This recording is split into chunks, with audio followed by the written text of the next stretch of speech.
ভৱন বনালো, শিক্ষক নিযুক্তি দিলো। বাকি ফেৰমাৰা কামটো শিক্ষক আৰু ছাত্ৰ অভিভাৱকৰ। মুখ্যমন্ত্ৰীৰ যিটো দায়িত্ব যে ভৱন দিব লাগে, শিক্ষক দিব লাগে, সুবিধা দিব লাগে, সেইখিনি আমি কৰি দিম। বাকি অভিভাৱক, ছাত্ৰ, শিক্ষক সকলোৱে লগ লাগিলেহে এখন বিদ্যালয় হয়। ভাল হৈছে আৰু ভাল হৈ থাকিব, কিন্তু মই ভাবো যে আৰু আমি বহুত ভাল কৰিব পাৰোঁ। এতিয়া একাধিক পদত নাপায়, কাৰণ এটা নিয়ম কৰা আছে যে যোনে চতুৰ্থ শ্ৰেণীত পায়, তৃতীয় শ্ৰেণীত পায়, তেওঁ চতুৰ্থ শ্ৰেণীত নাপাব। যোনে ওপৰৰ স্কেলটোত পায়, তেওঁ তলৰ পজিশ্যনটোত নাপাব। গতিকে এইবাৰ যাতে তেনেকুৱা ধৰণৰ ডাবল কেণ্ডিডেট নহয়, তাৰ বাবে এইবাৰ বহুতখিনি ব্যৱস্থা গ্ৰহণ কৰা হৈছে।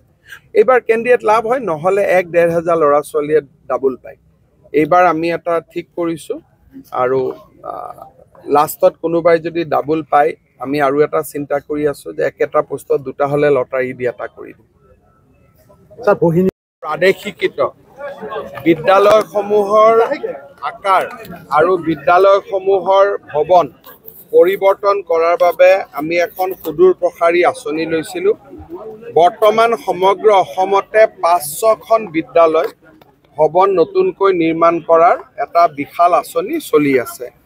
সেই আঁচনিৰ অন্তৰ্গত বেজেৰা উচ্চতৰ মাধ্যমিক বিদ্যালয়, এই বিদ্যালয়খন নতুন আকাৰত আমি জানুৱাৰী-ডিচেম্বৰ মাহত উদ্বোধন কৰিম, আৰু দুদিন পিছত লাহে লাহে অসমৰ প্ৰতিখন প্ৰাদেশিকৃত বিদ্যালয় আৰু চৰকাৰী হাইস্কুলৰ অৱস্থা আমি এনেকুৱা ভৱনলৈ ৰূপান্তৰ কৰিম। ছাৰ, 500খন বিদ্যালয় ইতিমধ্যে ক'লে আপুনি বনোৱা হ'ব, আৰু হোৱা নহয়, ইতিমধ্যে বিভিন্ন পৰ্যায়ত আগবাঢ়ি আছে। ছাৰ, কিছু আমাৰ ডন বস্কো, ছেইণ্ট মেৰিজতকৈ অসমীয়া স্কুলবিলাক দেখিব ভাল হ'ব। যিটো গতিত আমি কাম কৰি আছোঁ, আজি ডন বস্কো, ছেইণ্ট মেৰিজ দেখিলে যেনেকুৱা এটা লাগে যে ইয়াতে এটা পঢ়াৰ পৰিৱেশ আছে, কিন্তু বিনিয়োগৰ অভাৱৰ বাবে আমাৰ স্কুলবিলাকৰ পৰিৱেশবিলাক বেয়া হৈ গৈছিল। কোনোবা MP ফাণ্ডৰ পৰা 1 লাখ, MP ফাণ্ডৰ পৰা 5 লাখ এনেকৈ লৈ স্কুলবোৰ বেলেগ বেলেগ ধৰণে বনোৱা হৈছিল।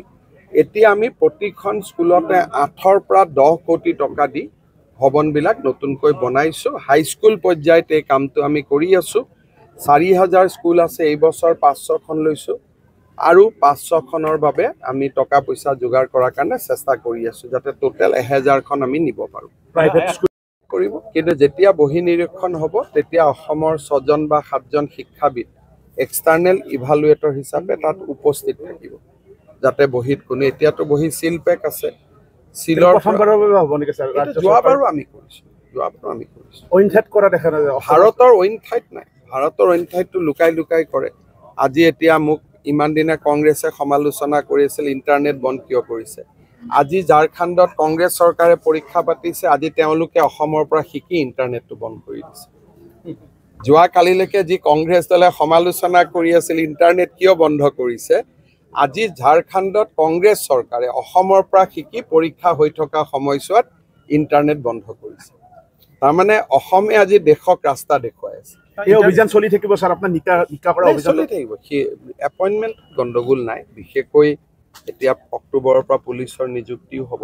ইয়াত বেলেগ কথা একো নাই, চব ল'ৰা ছোৱালীয়ে ভাল কৰি চাকৰি পালে হ'ল। আৰু ভালকৈ মহিলাৰ চেকিঙো হ'ব। মহিলাৰ চেকিং নহ'লে মহিলাই যদি কাগজ লৈ আহে কেনেকৈ হ'ব। গতিকে এয়াৰপৰ্টত যেনেকৈ চেকিং কৰে, সুধি লয়, পাৰ্মিশ্যন লয়, লৈ পেলাই চেক কৰিব। চেক নকৰিলে পৰীক্ষা কেনেকৈ হ'ব। এইটো যদি মহিলা বুলি মহিলাক চেক নকৰোঁ, কালি পৰহি ল'ৰাবিলাকে ক'ব যে ছোৱালীবিলাকে ছোৱালীক চেক নকৰিলে, ল'ৰাক কিয় চেক কৰিছে। সেইকাৰণে আমি ছোৱালীজনীক সুধি ল'ম যে আপোনাক আমি চেক কৰিম, আপোনাৰ আপত্তি আছে নেকি। বোলে মোৰ আপত্তি আছে, আপত্তি যদি আছে তেতিয়াহ'লে তেওঁক আমি বেলেগ ৰুমত বহি পৰীক্ষা দিব দিম, আৰু তাত আমি ইনভিজিলেটৰ বেছি ল'ম। Thank U.